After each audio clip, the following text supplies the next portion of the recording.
How is condo building insurance different from apartment building insurance? Condo building insurance and apartment building insurance are both types of insurance policies that protect the physical structure of a multi-unit residential building.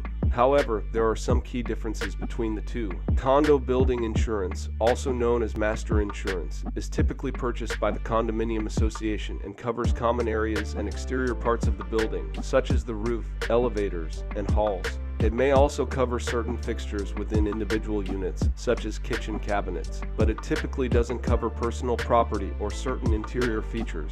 Apartment building insurance, on the other hand, is typically purchased by the landlord or owner of the building and covers the entire structure, including the exterior and interior of the individual units. This type of insurance is designed to protect the landlord's investment in the building and may also cover liability for injuries that occur on the property. The main difference between condo building insurance and apartment building insurance lies in who purchases the policy and what is covered. Regarding condo building insurance, what are the three different types? Number 1, bare walls and coverage. This type of coverage only covers the basic structure of the building, such as the roof, walls, and elevators, but does not cover fixtures within individual units such as kitchen cabinets or built-in closets. Number 2, all-in coverage. This type of coverage provides comprehensive coverage for the common areas and exterior of the building, including fixtures within individual units. It provides a higher level of protection than bare walls and coverage. Number 3, single entity coverage. This policy generally covers all property contained in the complex, with the exception of the individual condo owner's personal property.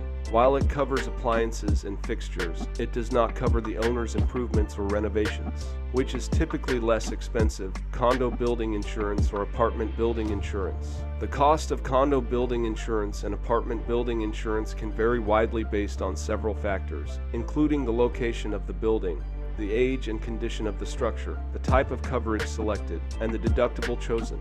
It is difficult to determine which is less expensive without evaluating the specific circumstances of each building. In general, condo building insurance may be less expensive than apartment building insurance because it only covers common areas and the exterior of the units, while apartment building insurance covers the entire structure, including all the interior features of the units. However, this will depend on the type of coverage selected and the deductible chosen. It is important to keep in mind that the most affordable option may not always be the best option in terms of providing adequate protection. It is important to carefully evaluate the coverage options and choose a policy that provides adequate protection for the building and its residents, while also fitting within the budget of the association or landlord.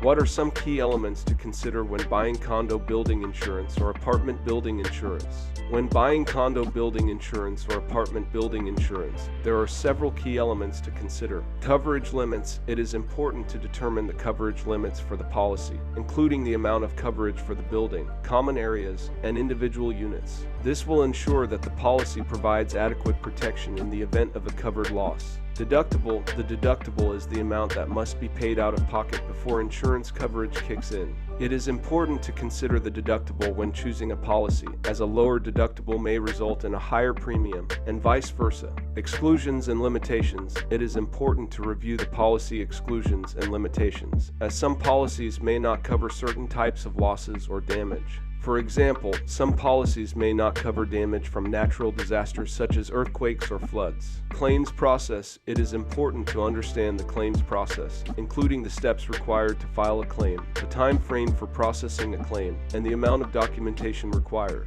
Cost. The cost of the policy should be considered, but it is important to keep in mind that the most affordable option may not always provide the best coverage. Reputation of the insurance company. It is important to choose an insurance company with a good reputation for paying claims promptly and fairly. This can be researched by reading reviews and checking the financial stability of the insurance company. Insurance agent. Working with a knowledgeable and experienced insurance agent can help ensure that the right policy is selected and the building is adequately protected. By considering these key elements, it will be easier to choose a policy that provides adequate protection for the building and its residents, while also fitting within the budget of the association or landlord.